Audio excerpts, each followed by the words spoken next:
Ethan Hayes froze in the middle of the crowded cafe, his breath catching as he stared at the woman sitting at the far corner table.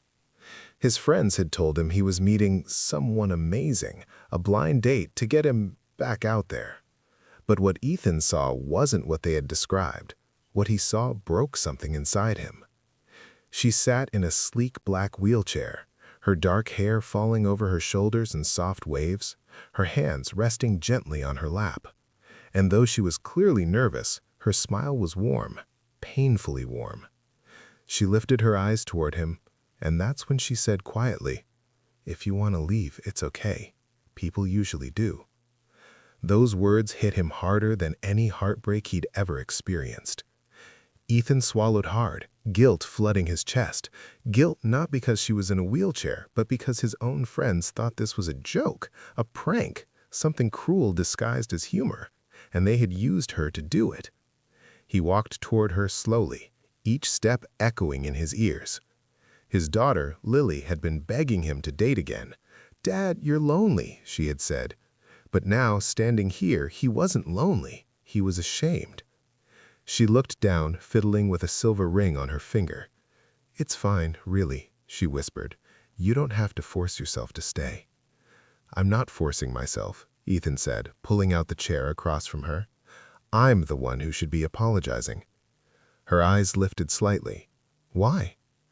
He let out a shaky breath. "Because this wasn't supposed to be a joke, and I think you know they meant it as one."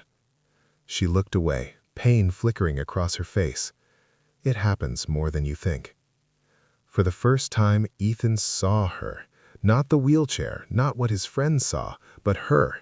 Strong eyes hiding years of hurt, a soft voice that carried quiet courage, a woman who had learned to expect disappointment. "I'm Ethan," he said gently. "Maria," she replied, her lips rising in a polite but guarded smile. Her hands trembled, just slightly, as she reached for the menu. He noticed everything, not because he pitied her, but because something about her made him pay attention in ways he hadn't in years. "So what do you do?" she asked, clearly trying to keep things normal despite the tension. "I'm a mechanic, single dad. Lily's 8. She's smarter than me," he chuckled softly. Maria smiled, a real one this time.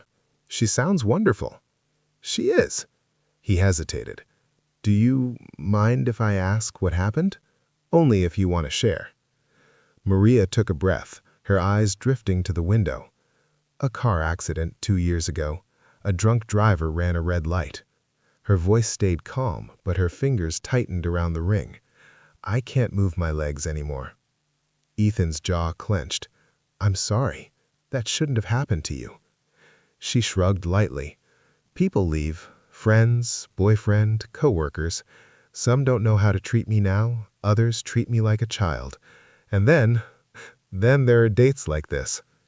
He felt heat rise in his chest, not anger at her, but at the world that had treated her this way, at the friends who had turned her life into a punchline. "You deserve better," he said firmly. Maria's eyes widened a little at the conviction in his voice. Their food arrived, and for the first time in a long time, she let herself relax. They talked, really talked, about books she loved, about the travel she used to dream about the robotics nonprofit she volunteered for now, about Lily and Ethan's late-night struggles to braid her hair. Hours passed without either noticing. When the sky outside turned deep blue, Ethan stood and said, "Let me walk you out." Maria shook her head lightly. "You don't have to pretend." "I'm not pretending," he said softly. "I want to." As he moved behind her wheelchair, she glanced over her shoulder. "Most people don't." "I'm not most people." The cold air outside brushed their faces, the night quiet around them. Ethan walked beside her as she moved down the ramp. Then she stopped. "Ethan?" she said softly. "Yeah?" "That thing I said earlier, the reason people leave, it's not just the chair. It's because they think I have nothing to give, that I'm broken." He knelt beside her so they were eye level, the streetlight casting gold over both of them. "You're not broken," he said steadily. "You're brave. strong, and more honest than anyone I've met. He paused. And I'm really glad I came tonight. Maria blinked, her eyes beginning to glisten. Why? He smiled gently. Because you reminded me what it feels like to see someone, really see them. A breath escaped her, shaky and soft. I thought this was a prank, but you're different. Ethan stood and lightly touched her hand. Can I see you again? Her eyes widened. You want to? I do.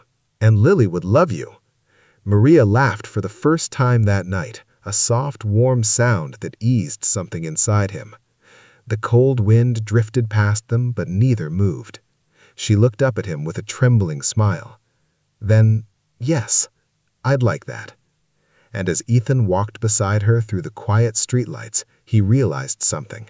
He had come to this cafe expecting a joke. Instead, he had found someone who made him feel hope again. And for Maria, who had spent years believing people only saw her wheelchair, tonight, someone finally saw her.